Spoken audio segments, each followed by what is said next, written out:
네, 2024년 파리올림픽이 어느덧 한국 시간으로 내일 새벽 4시에 폐회식과 함께 대장정의 막을 내리게 됐습니다. 이번 올림픽 어떻게 다들 보셨죠? 네. 사실 이번 대회는 그다지 기대치가 높지가 않았었습니다. 왜냐하면 4년 전, 3년 전이죠.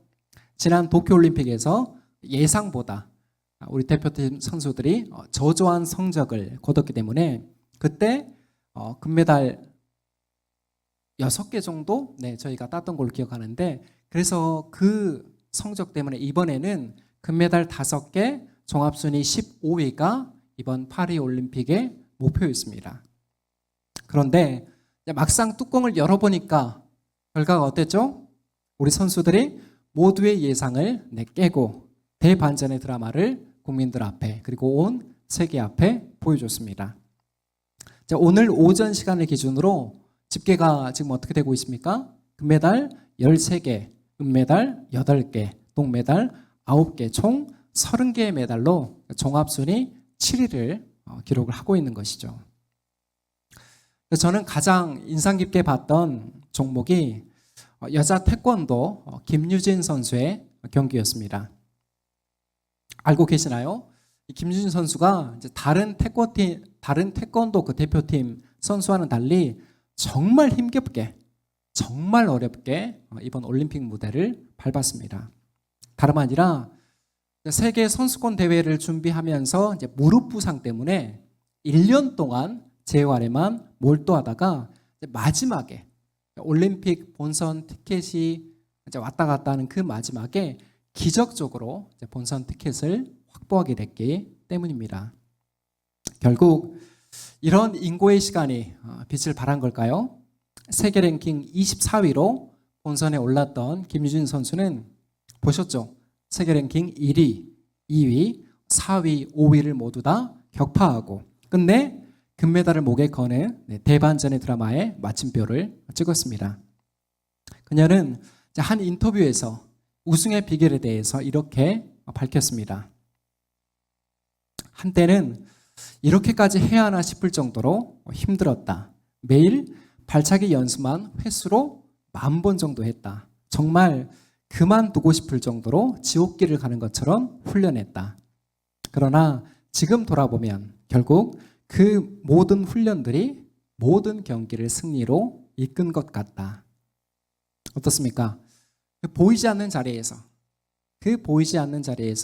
그녀가 흘렸을 피와 땀과 눈물이 고스란히 느껴지는 그런 참 짠한 인터뷰입니다.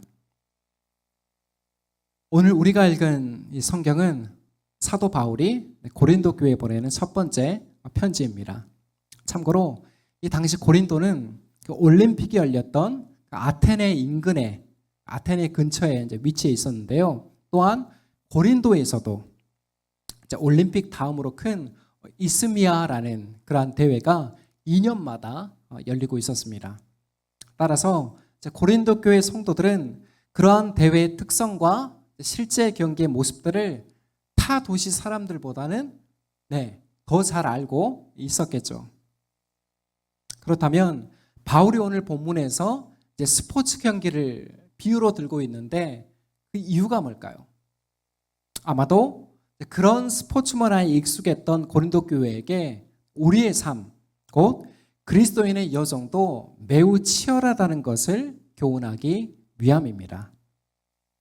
우리 먼저 24절 말씀, 우리 본문 첫 절 말씀 함께 읽도록 하겠습니다. 시작. 경기장에서 달리게 하는 사람들이 모두 달리지만 상을 받는 사람은 하나뿐이라는 것을 여러분이 알지 못합니까? 이와 같이 여러분도 상을 받을 수 있도록 달리십시오. 아멘. 네. 승리의 비결 첫 번째는 목표가 분명한 삶입니다. 바울은 경기장에서 이제 달리게 하는 사람들을 비유로 드는데 어떤 장면이 우리가 떠오르나요? 올림픽 경기에서 봤듯이 100m나 200m, 단거리 육상 경기나 42.19km의 마라톤 경기가 생각이 납니다. 이 중에 특히 마라톤은 그야말로 인간의 한계에 도전하는 극한의 스포츠인데 결국 무엇을 위해서, 무엇 때문에 무엇 때문에 선수들이 이런 경기에 참여하는 겁니까? 기필코 높은 단상에 올라서 금메달을 목에 걸겠다는 그 분명한 목표 때문이죠. 그런데 한쪽에서는 이런 목소리도 들려옵니다. 그런 목표는 의미가 없다. 있어 봐야 이룰 수 있는 것도 아니니까 오히려 목표 따위를 갖지 않는 게 행복한 인생의 비결이다. 여러분, 이러한 의견에 대해서 어떻게 생각하시나요? 물론 어느 분야든 지금 우리 한국 사회를 보면 어느 분야든 무한 경쟁으로 치닫고 있기 때문에 한편으로는 필요한 비판이기도 한 것 같습니다. 그러나 저는 인생의 불행은요, 어떤 목표에 도달하지 못하는데 거기에 있는 게 아니고 애초에 이 목표 자체가 없는 삶에 있다. 저는 그렇게 생각합니다. 목표에 도달하지 못하는 게 거기에 있는 게 아니고 불행은 어디에 있다고요? 애초에 목표 자체가 없는데 거기에 있다는 말씀입니다. 사실 그렇잖아요. 우리 인간은요, 오늘보다 더 나은 내일을 꿈꿀 때 희망을 품고 더 가치 있는 삶을 설계하게 됩니다. 그렇습니까? 안 그렇습니까? 그렇죠. 우리가 지난 한 주도 이 찌는 듯한 날씨 가운데서도 식당에 나가서 또 사무실에 나가서 여러 현장에 나가서 그렇게 일하는 이유가 뭐예요? 그래도 더 나은, 올해보다는 조금이라도 나은 삶을 영위하고자 하기 위함이잖아요. 그래서 눈앞의 현실이 어둡다는 이유 때문에 목표 자체를 아예 거세해버리는 그런 분위기에 대해서 우리가 크리스찬들은 동의하기가 어려운 것입니다. 양극단을 주의해야 돼요.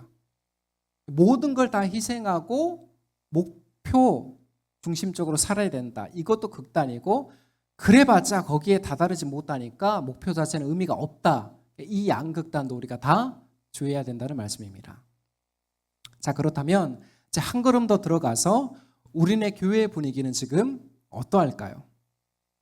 여전히 건강한 신앙의 목표 아래서 날마다 한 걸음씩 한 걸음씩 정진하는 분들도 계시지만 전체적으로 보면 과거에 비해서 성도들의 열심과 헌신도가 떨어지고 있다는 지적들이 더 많습니다.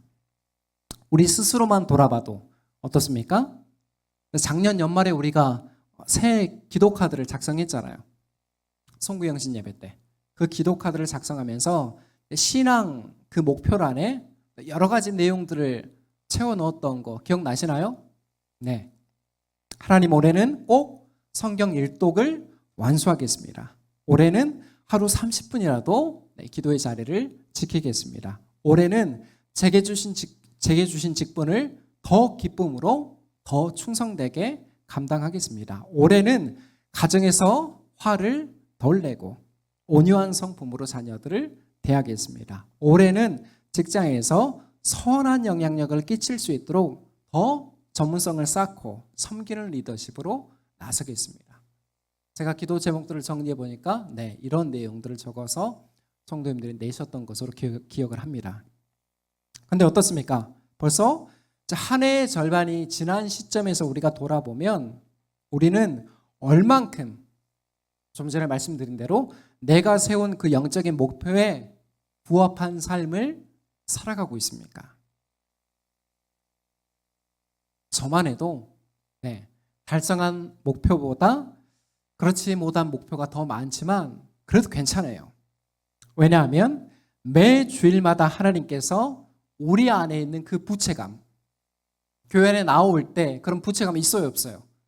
있어요, 다. 목사도 있습니다. 그 부채감을 은혜로 전환시켜서 다시 풀려있던 신발끈을 하나님께서 조여 매게 만드시기 때문이에요. 교회 나올 때는 참 힘겨웠었는데 하나님이 다시 우리 안에 은혜를 채워주셔서 예배당 밖을 나가는 발걸음에는 다시 기운이 서려 있는 겁니다. 여러분, 이런 의미에서 예배가 매주일 돌아오는 예배가 중요한 것입니다. 우리의 삶에 영적인 동기부여를 제공하고 흐트러진 질서를 바로잡는 능력은 오직 어디에서만 경험할 수 있다고요? 지금 예배에서만 경험할 수 있기 때문입니다. 오늘 바울은 우리에게 분명하게 권면합니다. 앞서 말한 그 경기장의 선수들처럼 이와 같이 여러분도 뭘 받도록 상을 받을 수 있도록 달리십시오. 분명하게 이야기합니다. 사랑하는 여러분, 목표의식이 결여된 신앙은요, 결코 건강한 가지와 뿌리를 생산해내지를 못합니다. 어디로 가야 할지, 어디로 뛰어야 할지를 알지 못하기 때문에 당연히 건강한 열매가 보장되지가 않는 거예요. 또한 그냥 열심으로만 치닫는 신앙, 중심이 빗나간 열심도 우리로 하여금 그 경기장에서 이탈하게 만들어주는 것입니다. 경기를 보면 어때요? 그어놓은 그 선에서 너무 힘이 많이 들어가서 이탈하는 사람들 있잖아요. 그걸 말씀드리는 겁니다. 여러분 기억하십시오. 기독교 신앙은 편안한 의자에 앉아서 종교적인 서비스만 제공받는 그런 낭만적인 종교가 아니에요. 제가 종교의 특성에 대해서 여러 차례 말씀드렸잖아요. 가장 종교적으로 보면 좋은 데가 어디예요? 불교예요, 불교. 공기 좋은 산 안에 있죠. 템플 스테이크 절밥 얼마나 건강에 좋아요. 교회처럼 시끄럽습니까? 아주 고요해요. 목침 베고 자면 잠도 잘 옵니다. 그럼에도 우리가 개신교를 선택하고 신앙을 계속해서 이어나가는 이유가 무엇입니까? 창세 전에 우리를 선택하신 하나님의 계획과 예수 그리스도께서 지금도 이루어가시는 그 우주적인 구원에 발맞춰서 달려가는 신앙이 우리가 2000년 전에 초대교회로부터 전수받은 신앙입니다. 우리 신앙은 역사성이 있는 신앙이에요. 더 거슬러 올라가면 누구에게부터 이게 주어집니까? 아브라함으로부터. 그 역사를 가지고 성경을 읽고 오늘 우리의 삶을 해석하는 것이 기독교 신앙입니다. 세상을 보면 어때요? 청문회 보면 어때요? 어떻게 저런 삶을 살고도 뻔뻔하게 나와가지고 저 자리에 나와 있을 수 있나? 그런 사람들 많아요, 적어요? 많아요. 그렇게 욕망의 목표나 욕망의 표대가 범람하는 그런 시대 가운데 오늘도 하나님 나라를 향한 거룩한 목표를 가다듬는 저와 여러분이 되시기를 축복합니다. 승리의 비결 두 번째는 절제하는 삶입니다. 절제하는 삶. 우리 25절 말씀 함께 읽도록 하겠습니다. 시작. 경기에 나서는 사람은 모든 일에 절제를 합니다. 그런데 그들은 썩어 없어질 월계관을 얻으려고 절제를 하는 것이지만 우리는 썩지 않을 월계관을 얻으려고 하는 것입니다. 아멘. 제가 앞서 말씀드렸던 김유진 선수 이야기를 좀 더 해볼까요? 사진 한번 보실래요? 경기를 보시면 알겠지만 이 선수의 인상이 어떻습니까? 한눈에 봐도 깡마른 정말 홀쭉한 그런 체형이 인상적이죠. 됐습니다. 그런데 여기에는 사연이 있어요. 김유진 선수가 출전한 종목이 여자 태권도 57kg급이에요. 참고로 그녀의 키가 183kg입니다. 그러니까 키에 비해서 몸무게가 어때요? 확실하게 저체중인 셈입니다. 커다란 나무 막대기 같아요. 그렇잖아요. 하지만 어쩔 수가 없어요. 왜요? 57kg급이니까 몸무게가 여기서 더 드러나면 이제 경기를 뛸 수가 없기 때문에 어떻게 자기관리를 했는지 아세요? 하루에 한 끼 정도만 제대로 먹으면서 매우 혹독하게 식단 관리를 해왔다고 합니다. 그래서 이제 결승 후에 밝힌 인터뷰에서 뭐라고 말했냐면 삼겹살에다 된장찌개를 가장 먹고 싶다고 맥주 한 잔 딱 걸쳐서 그걸 그렇게 먹고 싶다고 해맑게 웃으면서 소감을 밝혔습니다. 여러분 어떻습니까? 김유진 선수가 그간 얼마나 혹독하게 절제하는 삶을 살았는지가 눈에 보이지 않습니까? 아니, 1년도 아니고 2년도 아니고 무려 4년 동안을 그렇게 관리하기가 얼마나 힘겨웠을까요? 그러니까 국가대표 아무나 하는 게 아니죠. 네. 예전에 그런 웃긴 이야기가 있었어요. 어떤 사람이 다이어트를 하려고 이제 단식원에 입소했는데 주방에 가보니까 냉장고가 뭘로 묶여 있었다고요? 쇠사슬로 묶여 있었다고요.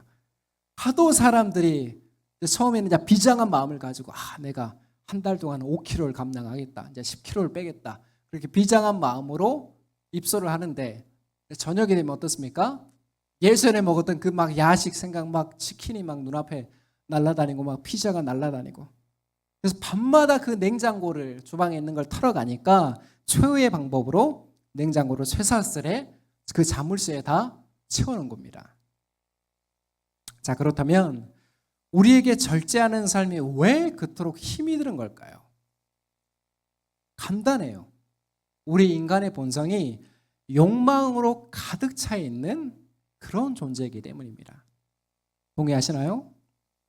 안타깝게도 오늘날 사람들의 절제력이 날로 떨어지는 이유가 현재 우리가 살아가는 이 사회가 온통 쾌락의 장치로 도배되어 있기 때문입니다.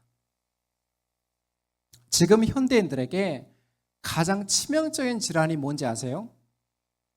아이들도 마찬가지죠. 앞에 지금 왜 졸고 있는지 아세요? 바로 도파민 중독 때문입니다. 여러분, 도파민이 뭐예요? 우리 뇌에서 분비하는 신경 전달 물질인데 이 도파민이 나오면 인간은 쾌락과 성취감과 보상의 감정을 느끼게 그렇게 설계되어 있어요.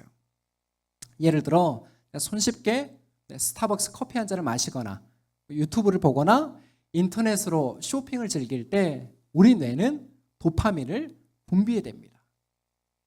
물론 적절한 도파민은 우리 삶에 의욕을 높여주는 그런 긍정적인 영향을 끼치기도 하지만 정작 오늘날 문제가 되는 부분이 뭐예요?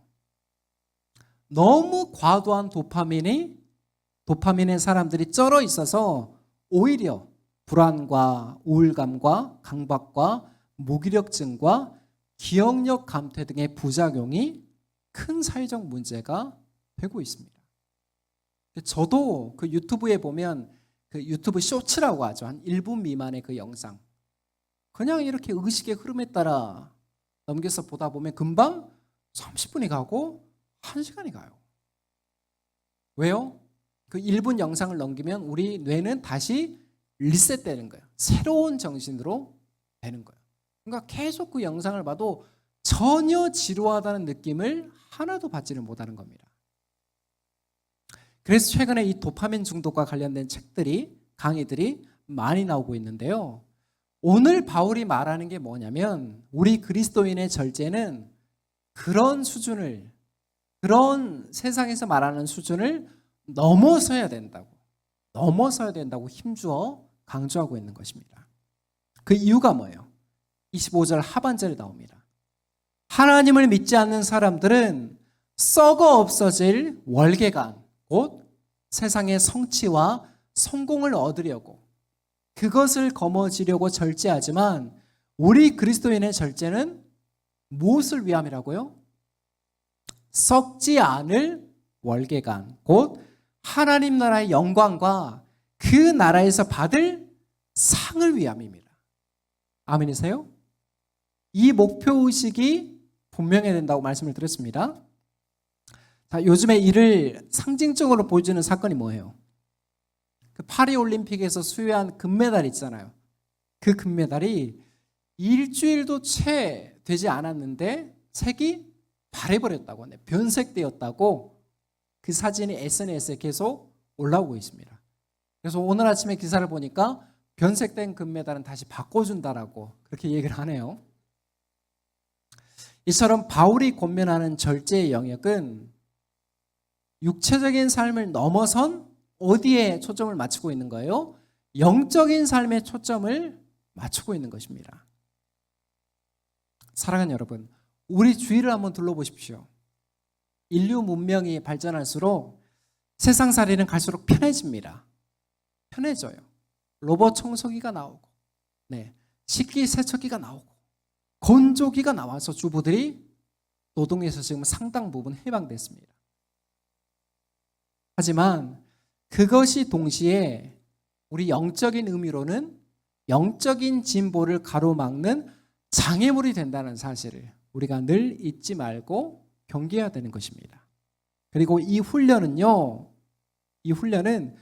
결코 하루아침에 되는 영역이 아니기 때문에 매일 날마다 절제하는 훈련을 통해서 영적인 그 민감성을 키워가는 주님의 군사로 서시기를 소망합니다. 승리의 비결 마지막은 복종하는 삶입니다. 우리 26절에서 27절 말씀 함께 읽겠습니다. 시작. 그러므로 나는 목표 없이 달리듯이 달리기를 하는 것이 아닙니다. 나는 허공을 치듯이 권투를 하는 것이 아닙니다. 나는 내 몸을 쳐서 굴복시킵니다. 그것은 내가 남에게 복음을 전하고 나서 도리어 나 스스로는 버림을 받는 가련한 신세가 되지 않으려는 것입니다. 아멘. 마지막으로 바울은 절제하는 삶을 넘어서 복종하는 삶에 대해서 권면하고 있는데요. 그러면서 앞서 말한 대로 자신은 어떠한 목표 없이 달리거나 허공을 치는 상대방이 아니라 허공을 치는 그런 삶을 지향한다고 분명하게 밝히고 있습니다. 27절에 바울은 자신의 몸을 쳐서 굴복시킨다라고 표현하는데 개역개정 성경에서 이를 복종시킨다라고 번역을 했습니다. 쉽게 말해서 이런 태도는 하나님 앞에서 자신을 인식하는 로드십, 곧 자기 부인의 삶이라고 말할 수가 있는 거예요. 복종하는 삶이 뭐냐? 하나님 앞에서 자신을 인식하고 여호와께서 그리스도께서 나의 주인이시다. 이 로드십, 육체의 욕망을 부인하는 이 자기 부인의 삶인 것이죠. 그리고 더욱 중요한 이런 태도는 이런 태도를 지향하는 더욱 중요한 이유는 뭐냐면 27절 하반절에 나오는데 그것은 내가 남에게 복음을 전하고 나서 도리어 나 스스로는 버림을 받는 가련한 신세가 되지 않으려는 것입니다. 27절 말씀 이 구절을 두고 그간 신학적으로 많은 논쟁들이 있어 왔습니다. 쉽게 말씀드리면 이 구절은요, 여러분 잘 기록을 해두세요. 27절은 구원의 취소나 구원의 탈락을 말하는 게 아닙니다. 지금 바울이 두려워하고 있는 것은 이런 의미예요. 여러분 바울의 일생을 보면 얼마나 드라마틱합니까? 전반기와 중반기와 후반기가 분명하게 나뉘어져 있잖아요. 바울이 처음에는 어땠습니까? 유대 사회 내에서 매우 촉망받는 바리새인 중에 바리새인이었고 교회를 잔혹하게 핍박했었죠. 그리고 다마스커스로 예수 믿는 사람들을 포박하기 위해서 달려가는 그 길목에서 누구를 만나게 돼요? 부활하신 예수를 만나게 되고 그 사건 이후로 바울의 삶은 완전하게 달라집니다. 바울아 내가 어찌하여 나를 핍박하느냐? 주여 누구십니까? 나는 내가 핍박하는 예수라. 그 분명한 음성과 환상 앞에서 바울은 완전히 달라지게 됩니다. 한마디로 이제 바울의 삶을 이끄는 유일한 목표는 뭘로 바뀌어진 거예요? 유대 사회 내에서 내가 종교적 엘리트가 되는 것이 아니라 그리스도께서 못 박히신 십자가, 그게 바울의 유일한 분명한 목표가 되었던 것입니다. 그렇게 바울은 자신을 향한 그 숱한 핍박과 목숨의 위협 속에서도 어땠습니까? 그리스도의 십자가와 부활의 복음을 외치지 않을 수가 없었던 것입니다. 결국 감옥에까지 들어가게 되지만 거기에서도 어떻게 돼요? 바울과 실라가 하나님을 찬양하게 되는 그런 역사가 계속 이어지는 것이죠. 그래서 오늘 이제 본문 바로 앞절인 23절에서도 어떻게 고백하고 있습니까? 우리 23절 말씀 함께 읽어볼까요? 시작. 나는 복음을 위하여 이 모든 일을 하고 있습니다. 그것은 내가 복음의 복에 동참하기 위함입니다. 이해되시나요? 바울은 복음이 주는 혜택만을 누리고 그 자리에서 벗어난 사람이 아니에요. 바울은 누구보다 복음이 주는 그 능력, 그 복음의 확신에 가득 차 있는 사람입니다. 그렇기 때문에 지금 바울이 두려워하는 것은요, 그동안 자신이 전했던 그 복음과 상반되는 삶을 혹시라도 살게 되지 않을까에 대한 두려움이지 결코 구원의 취소나 탈락을 말하는 게 아닌 거예요. 이 구절을 두고 건강한 성도들 구원을 흔드는 이단들이 있습니다. 집사님, 그렇게 살아서는 천국 못 가요. 이 구절 보세요. 바울도 자기가 복음을 전하고 버림받을까 봐 두려워했다고 했어요. 히브리서 9절 보세요. 하나님의 영광을 비침을 받고도 다시 회개할 수 없는 타락에 이르게 된다고 경고하고 있습니다. 그래서 제가 뭐라고 말씀드렸어요? 성경을 볼 때는 그 구절만 똑 떼어서 해석을 하면 안 되고 앞뒤 문맥에 따라서 그 성경이 주는 전체적인 메시지에 따라서 해석을 해야 되는 것입니다. 그만큼 바울은 자신의 목표가 어디에 있었다고요? 자신을 사도로 택하신 그 예수 그리스도를 닮아가는 삶, 그리고 하나님 나라의 그 복음을 로마에까지 전하고 싶은 그 뜨거운 열망을 우리에게 보여주고 있는 것입니다.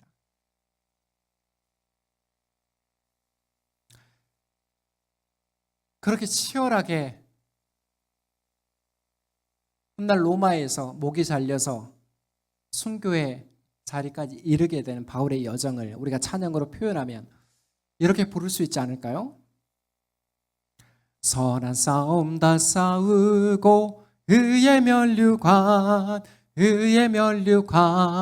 받았으리라. 선한 싸움 다 싸우고 의의 면류관 예루살렘 성에서 면류관 받으리. 저 요단강 건너 우리 싸움 마치는 날 의의 면류관 예루살렘 성에서. 요한계시록 그 마지막에 나오는 그 찬란한 새 예루살렘 도성이 하늘에서 내려오는 환상을 사도 요한이 분명하게 보잖아요. 그걸 목격하는 찬양, 그걸 기다리는 성도의 믿음의 여정이 그 안에 우리가 지금 있는 것입니다. 그게 분명하지 않잖아요, 여러분. 경기장에서 이탈하게 됩니다. 목표를 분명히 하시기 바랍니다. 아멘이십니까? 말씀을 맺습니다. 사랑하는 여러분, 세상에 갑질 문화가 갈수록 심화되고 있잖아요. 막 땅에서 종업원들에게 막 함부로 대하고 아파트 경비원들에게 막 막말을 하고. 이유가 뭔지 아세요? 자신이 인생의 주인이며 자신만은 최고의 대접을 받아야 된다고 그렇게 확고하게 믿기 때문입니다. 그러나 우리가 믿는 기독교 진리는 이와 정반대로 가르치고 있어요. 어떻게 해요? 나를 창조하시고 구원하신 그 하나님 앞에 자신을 복종시키는 훈련만이 가장 인간다운 삶이요, 동시에 영원까지 이르게 하는 부활의 소망을 약속하고 있다는 것입니다. 지난주에도 이제 성도님들이 드린 그 감사헌금 제목을 보면 늘 빠지지 않는 기도 제목이 뭔지 아세요? 바로 승리하는 삶을 살게 해달라는 제목인데, 오늘 하나님이 주신 말씀에서 어떻습니까? 그 답을, 그 힌트를 조금 찾으셨습니까? 아멘이세요? 그리스도인에게 승리란, 그럼 잘 기억하세요. 그리스도인에게 승리란 결코 하루아침에 주어지는 것이 아닙니다. 오늘 말했잖아요. 그 국가대표 선수도 4년 동안 그 태릉 선수촌에서 아무도 보지 않는 그 자리에서 얼마나 많은 피와 땀과 눈물을 흘린 대가로 결국 금메달을 목에 걸잖아요. 하물며 그리스도인의 승리는, 우리 믿음의 여정은 평생 동안 이루어지는 과업이라는 것이에요. 그렇게 복음의 진리 안에서 분명한 목표를 세우고 육체의 욕망을 절제하며 거룩을 지향하는 삶이 동반되어야 하고, 오직 주님 앞에서만 복종하는 그 로드십에 천착할 때 우리는 그토록 우리가 열망하는 승리하는 삶에 이룰 수가 있게 되는 것입니다. 그리고 이 신앙의 경주는 우리 인생이 끝날 때까지 평생토록 훈련해야 하는 그런 종목이라는 거 잊지 마시기 바랍니다. 분명 피와 땀과 눈물이 동반되는 수고와 고통이 따르겠죠. 그렇잖아요. 지금도 이 자리를 지키기까지 우리가 얼마나 많은 애환을, 눈물을 흘려야 했습니까? 하지만 성도는 염려하지 않습니다. 왜냐하면 십자가를 이기신 주님처럼 우리도 장차 그 부활의 영광에 참여할 것이고, 성령 안에서 늘 우리와 함께 계시기 때문입니다. 아멘이세요? 그렇기 때문에 이번 한 주도 우리를 부르신 그 영광스러운 사명을 향해서 힘차게 달려가는 저와 여러분이 되시기를 예수 그리스도 이름으로 축원합니다. 기도하겠습니다.